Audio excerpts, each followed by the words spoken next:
छेउमा यहाँ चिप्ले किरा आएछ नि साथीहरु जिउँदो शङ्ख भन न ए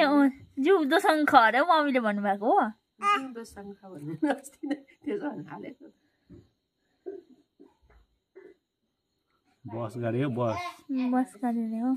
यहाँ चाहिँ बाउ छोरा हेरिरहेको छ आम्मो नक्कल चिप्ले किरा एन्टिनाले जग्गा कता कता राम्रो छ त्यो हेर्दै जाँदैछ चारवटा छ त्यसको सिङ होइन चारैवटा हो दुईटा चाहिँ छायामा हो दुईटा छैन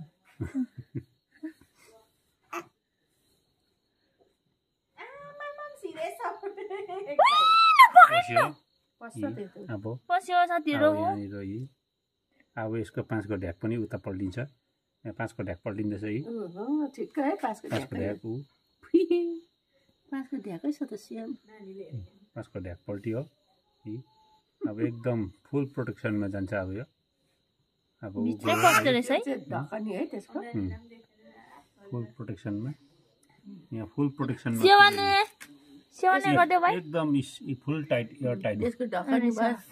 बुच्चो लाग्यो बुच्चो बसिहाल्दो रहेछ त एकदम एयर टाइट भयो हो के मजा लाग्यो यस्तो चाहिँ अब छोराले त थुक्निलेको हो क्या सानो गुजु गर्दैन त अब जानु खोजेको कता होला अब यो है कता जाने अब यहाँ राखिदिनुपर्छ एकछिनबाट निक्लिएर आफ्नो जग्गाबाट फेरि जान्छ निक्लिन्छ यो